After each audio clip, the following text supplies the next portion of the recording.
Hi, Mzansi. Welcome back to Farmers Inside Track. I am your host, Patricia Tembo, and today's episode is brought to you by Wieta.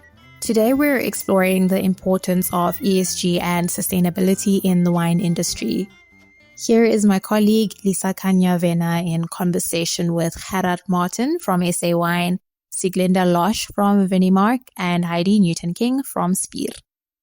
Welcome to Farmers Inside Track. Gerard Martin from SA Wine, Siglinda Lösch from Vinimark, Heidi Newton-King from Spier, and Linda Lipparoni from Wieta. I'll start off with you, Gerard. Can you take us through the importance of ESG and sustainability in the wine industry, introducing the three organizations that you'll be working with? Thanks for the opportunity to share with you our journey over the last couple of months regarding sustainability and ESG. I think sustainability and ESG has been a buzzword now the last couple of years. And for that reason, South Africa Wine decided to put together a framework and a roadmap for the industry to give guidance and also to help the industry, I would say, to navigate down this journey that we've embarked on. And we've had some really fruitful discussions within industry. And I think the people that is on the call today is so instrumental in helping us. These players are so key in this industry that I feel that they will bring tremendous value in sharing their experiences, but they've been instrumental in guiding us as well. For South Africa Wine, our overarching view is to make this industry more sustainable and profitable in the long term. And we can't do it on our own. We need these individuals to guide us and to assist us. They've got so much experience in this regard, and we value their inputs and their contribution to help us in crafting this journey with industry. And speaking of long-term, Gerard, what is the overall purpose of the South Africa Wine ESG roadmap? And how does it align with the broader vision of building a resilient, inclusive, and competitive wine industry by 2030? For South Africa Wine, when you talk about ESG, it's about how you do business in an ethical, inclusive, and sustainable manner. For us, it's important to demonstrate to the rest of the world that as an industry, we really value how we treat our people, how we farm in harmony with nature, and also how we do business in an ethical way. So that is quite instrumental for us to portray that specific image to the rest of the world. For us, it's important also to showcase and to demonstrate what the industry is actually doing in this regard, because I believe we've done a lot. I believe that we are leading in various elements of this ESG framework as South Africa Wine help to portray and showcase this to the rest of the world. When it comes to 2030, we want to demonstrate under various elements of the ESG that we are actually making this industry more inclusive. We treat our people fairly. We respect the land that we farm on. We make sure that we use water more effectively and efficiently. We demonstrate that we act fair and transparent and use data to make our decisions. I believe that we can do this by coming together as an industry and not trying to do this on our own. And that's why it's important to get everybody's viewpoints in so that we can demonstrate to the world by 2030 that we are in an industry that is ethical, transparent, and we care for our people and we care for the land. And I'm going to jump straight to Siglinda. What are the key focus areas or pillars of the ESG roadmap? And perhaps how do they address the environmental, social, and governance challenges specific to South Africa's wine industry? Yes, so that's what ESG stands for, environmental, social, and governance. And there's very specific focus areas that was decided by the task team under each of those categories. So under environmental, it's carbon, which entails your carbon footprinting, target setting, like science-based targets, for example, but then also waste and circularity, which is a zero waste to landfill. Zero waste to landfill is quite a easy task actually in the wine industry on a farm specifically, because you have resources readily available. And then also packaging and recycling fits into that category as well, and how you look at your full product use within industry. but then also including water. So how do you look at water and recycling from that point of view as well? And then climate smart farming and production. So how do you integrate a healthy ecosystem within your farming practices? Conservation, rehabilitation forming a part of that. And that is the three kind of focus areas for the environmental pillar. If we look at social has got three focus areas as well. The first one being responsible consumption. As we all know, this is quite important for our industry. And now we educate the consumer, but also the full supply chain in how to be responsible when consuming. And then also having organizations like aware.org that assists the industry to meet some of those compliance criteria. We also have people welfare, which is very important. Without people within our supply chain, we won't be able to get anything done. Basically, people is the foundation and the pillar. There we look at certain and specific certification bodies, but also how do we look at going beyond certification and having a look at people welfare and wine skills, for example, within the supply chain.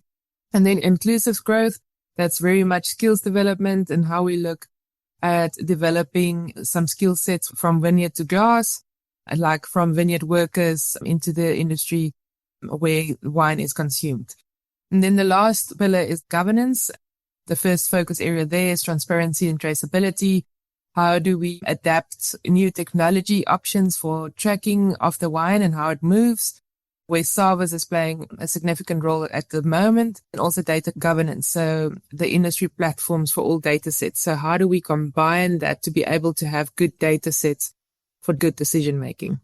It's no secret that a successful ESG implementation depends on collaboration. What partnerships with the government, research institutions, funders, or buyers are most critical to achieving the roadmap's goal? There's not one that we can highlight. They are all important in the process. Stakeholders need to be part of the collaboration process. We often also refer to the environment being a stakeholder. Without the environment, we won't be able to have a product. So we have to consider all stakeholders in the supply chain. If we don't include all the parties, the roadmap will be very hard to achieve and to efficiently run. We need to learn within the stakeholder engagement process to share and be more open about the successes achieved in industry, but also the struggles along with those successes as well. For you, Linda, ESG and sustainability has become a universal language in global trade and governance. How do you see South Africa's wine industry aligning with international sustainability standards and buyer expectations? We are in many respects ahead of the pack as an industry. Our standards are recognized for addressing sustainability, both through environmental and environmental assurance. Internationally, there's always a requirement to ensure that you compare well with other international standards. And both within Wieta and IPW, we are consistently involved in benchmarking, which is doing independent assessments of our standards and how they actually compare. And we compare extremely well.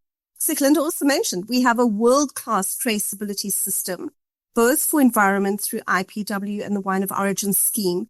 But both Wieta and Fairtrade Africa also do social traceability. So they're, I think, well ahead of what many, many wine industries across the globe are doing. You need to understand we have a very, very strong track record of nearly 2 decades in auditing at cellar level and at farm level. And so there's huge amounts of data that we have shared with buyers who very, very carefully scrutinize audit reports and certification requirements. There's also new and ongoing whistleblowing mechanisms that are coming down the value chain. And as we do encourage brands to report to their buyers, any human rights violations that may happen within their supply chains, and always encourage them to positively adopt any necessary support mechanisms or remedies to actually address these. I think the ESG framework also guides our reporting, and reporting is becoming increasingly important. Many of our key brands are, in addition to undertaking compliance requirements, quite committed to strong social investment causes, community development, social responsibility. And many of those stories speak into what buyers are wanting to address in their key sustainability strategies. Of course, buyers differ in what they may prioritize as different aspects of sustainability. But I think in my experience, brands and sellers have been more than willing, where they have a very good relationship with brands, to comply with very, very specific requests, sometimes tackling very bold projects that fall within our ESG framework, such as alcohol harms, sustainable livelihoods projects, early childhood development, skills development. So we're doing well in that. As global markets move towards stronger sustainability and ESG requirements and sustainability benchmarks, how can South Africa's wine industry align with these shifts, not just to comply, but to lead with and differentiate itself internationally? It's a very relevant question, Lisa. It's important to understand that sustainability target setting and reporting is very different from compliance requirements. So as Siglinda has said as well, with sustainability, you're moving beyond compliance primarily, and you're starting to focus on the impact that a wine business and its operations starts to have on its people, its community, and its environment. And it also speaks to how transparent these initiatives are within a supply chain. I often think that on the governance side, we focus a little bit less because we do well on the environment and the social, but the governance part of the ESG requirements are so very, very important. So there we would rely on our wine of origin system, which allows us to trace every component of our wine. And so traceability, I believe, is really adequately addressed in terms of sustainability benchmarks. Perhaps our challenge is to ensure that our systems are kept up to date. The provision of real-time data, Siglinda mentioned this as well, is so important. Our buyers are requiring many sites to, at a press of a button, they want that information. So the G in ESG is really important to consider in providing, one, transparency, and two, visibility. And this is where I think we need to work together in the spirit of collaboration and growth to ensure that our systems they are amazing, but they need to also be credible. Perhaps what we need to do is, and we do this often, concentrate more on sharing stories, posting community projects on social media, showcasing community wine tourism initiatives, for example. And as we do, inviting buyers to come and visit so that our markets, and more particularly the consumers, are brought closer to the impacts that they expect the wine industry to be driving. Heidi, I'm going to bring you in now. Can you please tell us in what ways can a strong ESG roadmap enhance South Africa's competitiveness and reputation as a trusted, responsible supplier in international markets? Hi, Lisa, and hi, everybody, and thanks for the invitation to the podcast. I think what's really important here is that it's not just in an international arena, firstly. We're seeing a lot more local and international consumer activism around product and brands. And then at the same time, we're obviously getting a lot more pressure from international buyers around what they're putting on their shelves, where does it come from, and what is the commitments behind the products that they're offering to their consumers. And so it's not just about having great wine. I think we have fantastic wine, and there's a lot of pride out there, and there's a lot of recognition worldwide for the wine that we have. But it's proof that it's made responsibly. And to Linda's point earlier around, being able to tell our stories, there's a storytelling component and there's a proof point component, and they need to tie in really well together in terms of how we share what we're doing. And so in this ESG space, what I think is really important is that we need to be able to confidently answer the requests that we're getting from suppliers and consumers around these proof points that we care for our land and that we care for our people, and that the products that they're consuming from South Africa, they can consume with pride, knowing that these components of how we produce our wine are as important as the quality of wine that's in the bottle. So I really do think that finding that wonderful combination between making sure that we have sufficient data to support what we're saying. And I think if any brand, product, business, industry is in that space to improve, continual improvement, we can only do so much better as an industry. Very important that you touched on storytelling. Can you tell us a little bit about the story of your business and Share a few practical examples on how you've embraced ESG principles and how those changes have made tangible difference on your business. Anything really, can be in efficiency, market access, or brand trust. Potentially what might be a good start point is not seeing ESG as separate. So, of course, we're having this conversation very specifically around ESG, but from our perspective as a business, really seeing this as the way we do business. And when you find that what we value in the ESG principles is what we value in business, then it's just doing business well. And I think that's really important because oftentimes people can be very intimidated or concerned about what does this mean for my business and how will it impact us?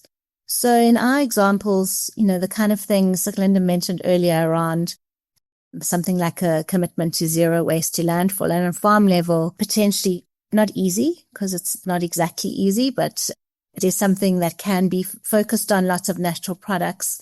But at Spier, we're a wine farm with a hospitality business. 621 hectares is a big operation. And a good example would be our commitment to zero waste to landfill. And that's really about making smart decisions in the circularity of what comes onto the farm and finding ways in which that can equally improve our economic resilience, so our financial bottom line and our nature bottom line and our people bottom line. Many producers feel that ESG and sustainability add extra pressure at a time where margins are already tight. What would you say to those who are skeptical, and how can adopting ESG principle actually strengthen a farmer's economic resilience rather than add a cost?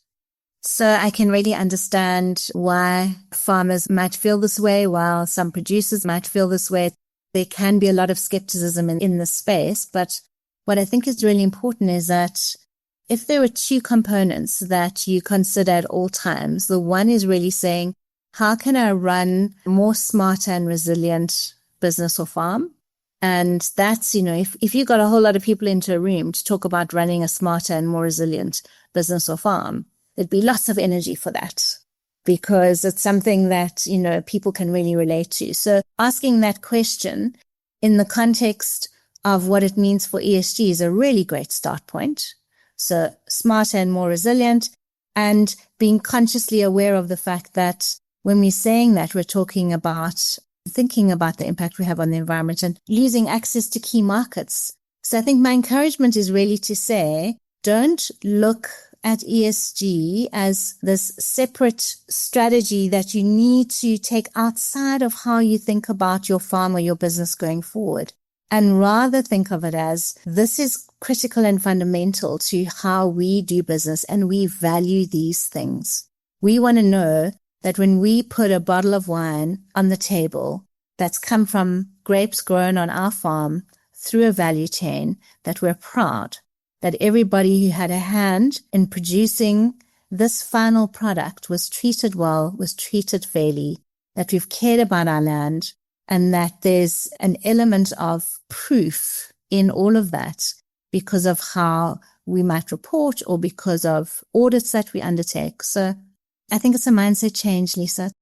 I think that brings me back to Siglinda. What do you think has changed in recent years that makes ESG not just a normal or marketing issue, but rather a business imperative for wine producers? It's an interesting question, Lisa, because it does speak to what Heidi's been saying, must see ESG as being separate.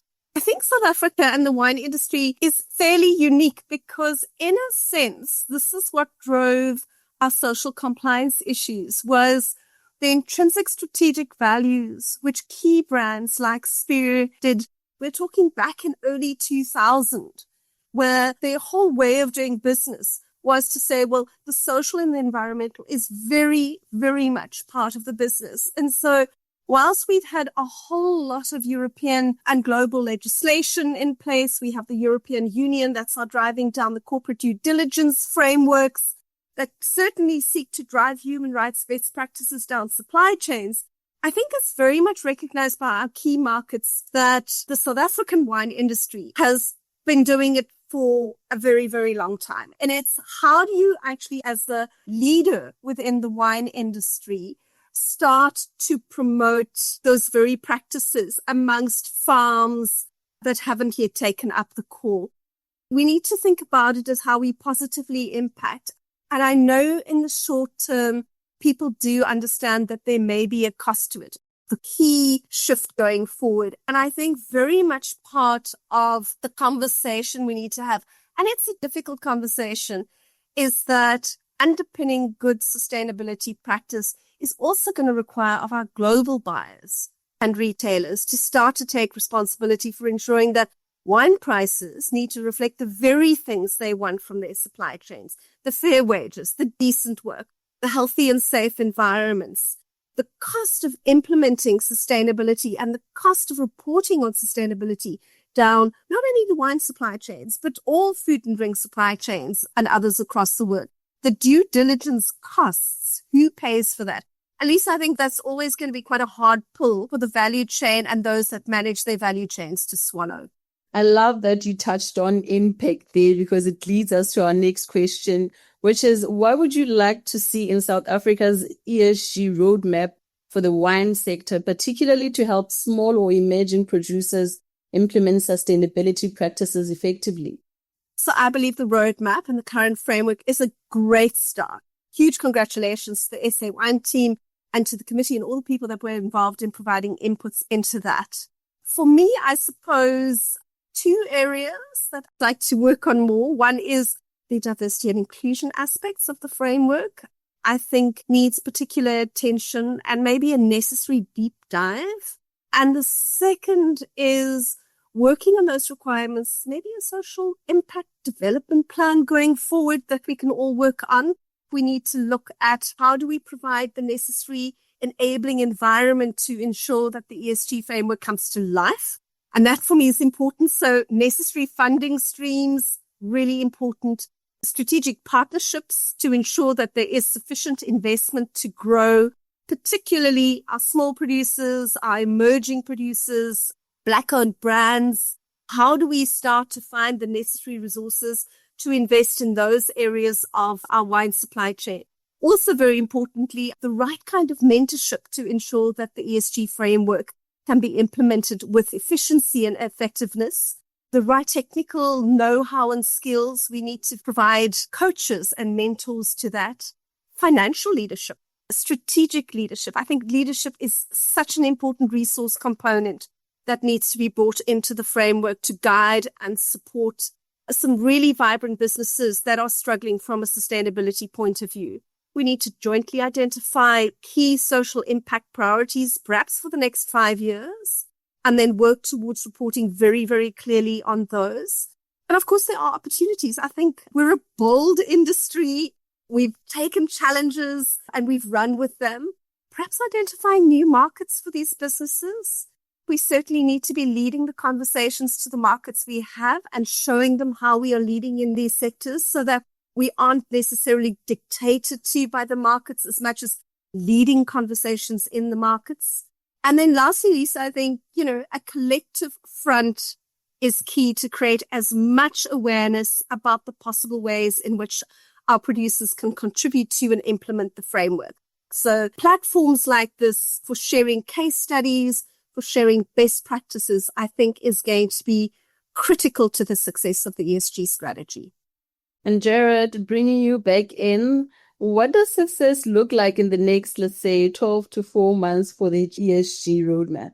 For us, and I think I need to mention this, we just released a position paper on how we see this rolls out in industry. I think for us, it's quite important now to demonstrate within the context of the objective and key results sort of framework that we've developed as part of our roadmap, to engage with role players in the industry to understand the bold and ambitious goals that we've set under each of these elements, like Siglinda has alluded to, under the E, the S, and the G. We need to confirm that with industry. I think for that to happen, we need to go out in industry and engage with industry stakeholders. We need to get their views. We need to get their objections. We need to get what they're already doing and almost to position that as such and continuously improve on it, like I think Heidi has alluded to. So there's probably going to be this continuous improvement process once we've accepted and adopted the objectives. And then obviously we're going to demonstrate using dashboards, using the data that we've got within the systems. And I think everybody on this call has alluded to what we are already doing. And it's about pulling that all together in a dashboard and showcasing and demonstrating to the world what we are achieving. For us, it's quite important to also set the baseline. Where are we now under each of these elements? Where do we want to go to? And how will we get there? I think that is quite important for everybody to demonstrate that we are on this journey together. A lot happens when we have collective action in industry. And as you can hear from the examples that have been shared here today, there's really a lot of positive things that are already happening. And within our position paper, we've demonstrated that. Various case studies, I would encourage people to go read about that. And I think it's also important for others to share their experiences so that we can expand and bring that in as well. Because I mean, this is a journey for all of us. And I'm sure there are key lessons that we can learn from each other to demonstrate that within the next 12, 18, 24 months, we are on this pathway of using water effectively, making sure that our carbon footprint is going down. Within South Africa Wine, there's a lot of initiatives that already talks to the individual aspects that we've highlighted with key strategic sort of objectives that each of these departments has put forward. Learning and development department. Also from a scientific perspective, when it comes to climate resilience and the technologies that we are using, the innovation that we are using, it is there and it's part of our thinking holistically within South Africa Wine. We will demonstrate how the industry is also using this and also get feedback from industry what they are doing so that there's this continuous learning, continuous improvement, and how do we use this to the benefit to showcase not just to the world but to consumers out there that we are responsible, we are ethical, and we are sustainable. And how can stakeholders continue to participate in shaping and implementing the roadmap? For us, it's quite important that they engage with me within a South Africa Wine context, but we've also got a steering committee that is there, and all of the people on the call today is part of that. I believe that if there's specific things that you want to hear more about, that you want to share with not just me, but with everybody in that steercom, we will then take it forward in that context and see how the industry also can engage with us on various roadshow activities. I believe that once you can engage not just with me, but with everybody that is part of this, the current things that we are doing already from a carbon sort of monitoring perspective, the whole climate and fruit initiative or carbon climate fruit initiative that we've got with Blue North, we will partner with these institutions. We will partner with Wieta. We will partner with IPW, the Wine Certification Authority. And I think these partnerships are quite important for us to get everybody on the same page so that we can talk from one sheet. And I think the position paper that we've put out gives us the opportunity to now talk from one sheet and also to demonstrate what each and every one of us are doing in this regard. And just to wrap it up, I think for you, Siglinda and Gerard, is many stakeholders are inquiring about how the ESG roadmap will translate into tangible value for the industry. How would you reassure South African wine producers, exporters, and partners that this roadmap will strengthen our global competitiveness rather than impose an additional compliance burden? Zero waste to landfill being very hard, and it is hard. I think in wine industry, we also need to see the positives. If you don't have access to land, for example, to compost, it is a very expensive exercise to become zero waste to landfill because you have to transport your organic waste, which is mostly the highest percentage of your waste streams as well. We also see more hurdles than easy access. And on a wine farm, the first time I stepped onto a wine farm in a long time and they showed me their composting, I was like, look how easy that is. In other businesses, and specifically in the context of South Africa, where zero organic waste to landfills targets are looming for next year, 50% reduction and 100% reduction to landfill by 2030. There is just not enough capacity for organic waste in disposal in South Africa. So we are very lucky in that instance. And I think that's why I said it's easier for us. And we have to see that it's not always hard. We also have access to some resources that's easy to access, and we need to count those blessings as well. But yeah, so global buyers are putting a lot of pressure on us, and that's one of our risks that we keep on measuring as part of our risk registers, as Heidi and Linda also referred to, which is becoming quite important in businesses to measure. We also have to keep in mind, and maybe an answer on one of the previous comments, and how to make sustainability more affordable. So I've tried this in a previous business and it worked excellently, where it's needed to turn your pennies around. In this instance of how do you reinvest into different kind of projects, we've actually created almost like a virtual sustainability bank. And so, for example, if you implement solar PV systems that is core to your risks in South Africa to eliminate those disruptions of your supply chain or of your business, the return on investment that you make on those investments, you actually put into that virtual bank. And that virtual bank becomes a form and a format to invest into the next sustainable project. So every time you bank money and there's enough money, you can motivate basically for the next kind of project and return on investment. In that way, you can also do certain projects that's core of your business. You quite don't know what the return on investment is, but it creates opportunity to have the innovation side into your organization. And we've touched on how do you measure, for example, and have scientific targets and scientific points of measurement. So that basically talks to the head of a human being. So we want to see how's the progress, what's those data points and the data sets. But innovation comes from the heart, right? It comes from the gut, actually, if we think about it. It's your heart of the feeling like, I need to change this. And then your gut's like, go for it, you know? But you need to create those opportunities within your organization to have those innovation breakthroughs. And I see that very much with global buyers as South African wine playing that role for us to showcase that we are one. We are one industry and we're standing together.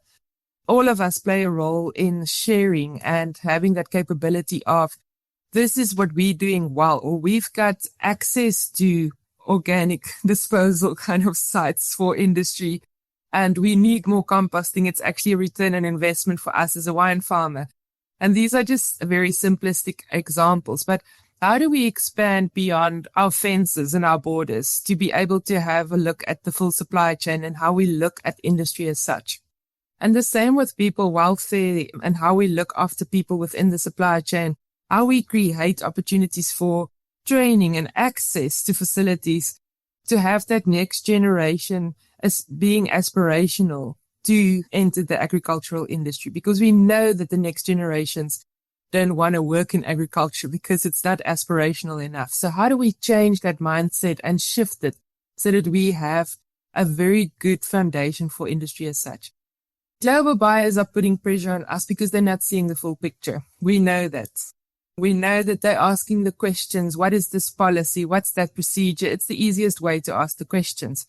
I think for us, we need to be aware of those kind of questions coming from them. Where does the uncertainty lies for them? And then also, how do we answer it better than a tick box Excel spreadsheet that we get sent from the retailer?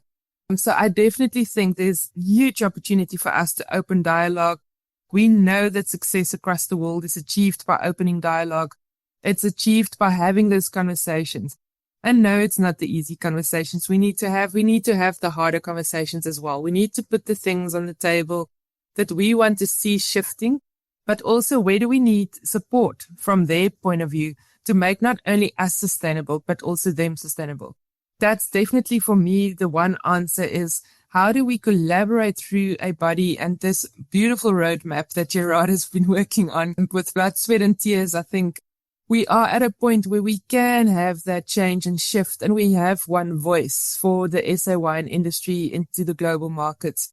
And how can we shift that dialogue for them to understand the groundwork we are doing, which is world class and is building resilience to be able to have an open conversation and shift within industry for the good.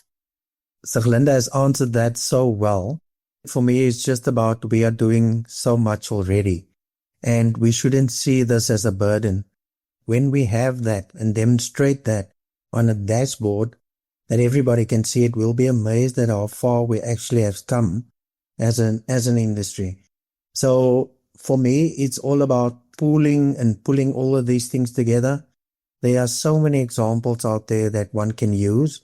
And also, how do we learn from one another and each other through the case studies that I've mentioned? There's so many good things happening within the South Africa wine industry. And I sincerely believe that this industry is further along than we think. So I've got nothing else to add to it. I think Siglinda has answered that very well. Gerard, Siglinda, Heidi, and Linda, thank you so much for joining us. Thank you to Gerard Martin from SA Wine, Siglinda Lösch from Vinimark, and Heidi Newton-King from Spier. This is Farmers Inside Track, and this episode was brought to you by Wieta. Thank you for listening and keep growing with us.